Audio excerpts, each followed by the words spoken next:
Today we're taking a look at the Retrobit Legacy16 wireless controller. This works with the Super Nintendo, the Switch, as well as Windows devices and comes with both a USB adapter and a Super Nintendo one.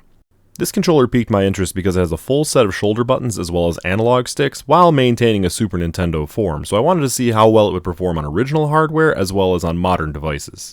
The packaging does not say that these are Hall effect sticks, so I'm assuming these are very much similar to the original Switch sticks. You can find this controller on Amazon for about $25 if you're looking to pick one up yourself, and let's go ahead and get this unboxed and take a look. Retrobit supplied me with the Onyx edition here, which has a really good color scheme. I dig how it's mainly just black and gray with just a little bit of color coming from the letters on the front. As far as ergonomics go on the back, there's just a little bit of a ridge that goes up to where your hands go to the top, and yeah, that's fine. I do wish it had the bumps that like the Hyperkin controllers have, but it's pretty close to the original Super Nintendo controller. The D-pad is tight, but not too tight, and it's definitely not squishy. I like the way that it feels. Now, as far as these sticks go, yeah, these are pretty much the same thing that you have on the Switch.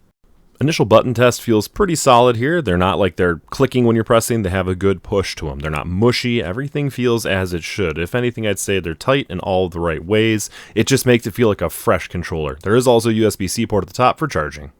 As mentioned, there's a Super Nintendo dongle that'll allow you to use a console, as well as a USB one. I want to see what devices we can plug that into to see what it's got as far as compatibility out of the box. There's also a USB-A to USB-C cable to charge the device, and then a very important instruction manual because this tells you how to switch the inputs, how to switch what it's connected to, how to switch how it's connected once it's connected as well. So make sure you keep this one. Let's go ahead and hook this thing up to the USB port on my PC, and you'll see that it starts flashing red. Then press start on the controller. However, if it starts to flash like this, it's probably because it seems these come out of the box ready to pair with the Super Nintendo dongle and not the USB key. If this happens, you'll have to flip it over and find a little hole there where you have to poke a needle inside of it that'll press a manual reset button. Afterwards, you should see that it's starting to flash a lot slower, and then you just need to press the start button and it'll synchronize to the dongle that you're trying to synchronize it to. Alright, so now you're connected and ready to play. Well, what happens if it's not responding? Well, that's because it's more than likely in the wrong mode for the game you're playing. So this is in direct input when it's only got the one light on. So if we hold down start and B for a few seconds here, you'll hear it disconnect, and then you'll see it go to 2 lights, and now we are using X input. Let's go ahead and put this bad boy through the Contra test here with Contra 3, the Alien Wars for the Super Nintendo. This is on the Contra collection for the PC. The first thing I want to test here is to see if it has any accidental inputs when I'm trying to press like right and down or left and down, if I might be wiggling it too much, and so far it is passing with flying colors. As far as the gameplay goes, everything feels responsive. I don't feel any kind of input lag or anything like that. I feel like every time I'm making a decision, it's going through and I'm turning back and forth fast enough. I'm shooting as quick as I should be. Everything is working as it should. I tested it out in Sonic Mania as well, and same story here. Everything is responsive. There's like no input lag. I'm really impressed, especially as someone who generally only likes to use wired controllers. This feels really responsive. Of course, with this thing being retro inspired, we're going to have to try out some retro games with it, so I went ahead and installed Messin and put in Castlevania, one of my all-time favorites, and decided to try and beat the entire thing in one recording here. This is about 17 times speed. And yeah, this thing was immediately recognized since it is using X input, so there was no problems as far as the button mappings. It was immediately mapped, didn't have to do anything inside of the emulator, and I went on and did it. Any mistakes that you might see in this run were definitely from me. It was not my best run, but still I had no problems beating all of Castlevania and getting to Drac and, well, taking care of business. Alright, so it's got some modern controls. Let's try it with some modern games here. So I went ahead and booted up Resident Evil 4 Mercenaries mode, one of my favorite things to play, and see how this thing would perform in that. And while it did take some getting used to, just because there's so many quick actions that you have to do and it is a smaller gamepad, I have to say that it was a pretty comfortable experience and I was still able to rip off some mad combos. Alright, so we've seen how it performs when it comes to a PC, but let's see how this does with Switch gaming. Since it is not Bluetooth, you have to use this while docked, and if it does connect and you notice that there's no input, notice that you're still probably in X input mode, so we're going to have to do the start plus B trick here again, where it's going to allow us to switch over to direct input, which is what the Switch recognizes.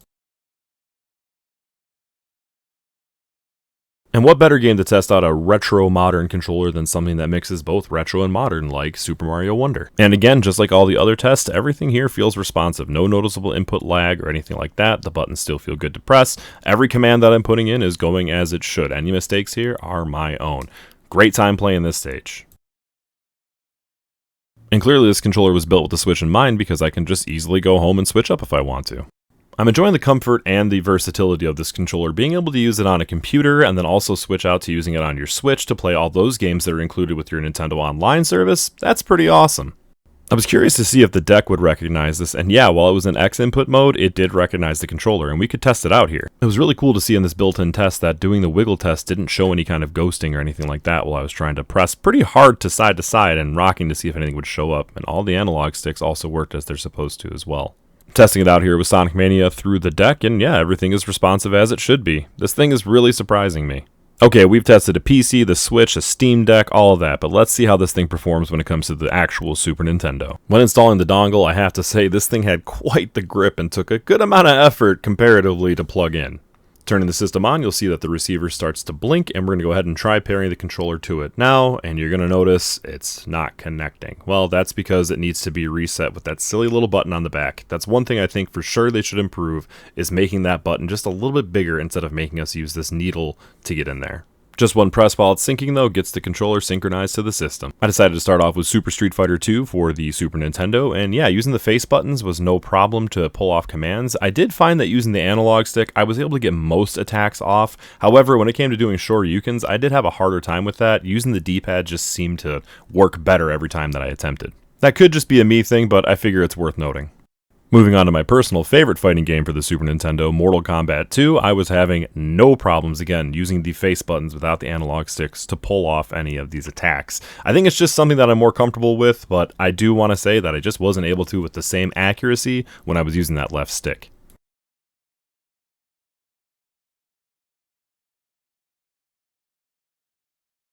Overall, I gotta give Retrobit some credit. This thing's pretty darn solid. I'm surprised at how well it performs, especially over a variety of devices. My only complaint with it is that I wish it had a dedicated button on the back instead of having to use like a needle or something where you can switch from, the USB receiver to the console receiver and back. But that's such a minor gripe for all things considered. I'm really happy with how well it performed. The buttons are responsive and they're not over responsive, like the D-pad's not going in directions it's not supposed to. It passed the Castlevania test and the Contra test. And overall, this thing is just damn solid. If you want to get yourself a controller to play retro games on your Switch, this is a great option for a pretty darn good price. And yeah, I'm really excited to take a look at what other wireless options that Retrobit has here, like the Origin 8 for the NES, as well as the Genesis Big 6 wireless. I've been testing these out already a little bit, and I'm looking forward to how well they perform, seeing as the Super Nintendo one is already off to a great start.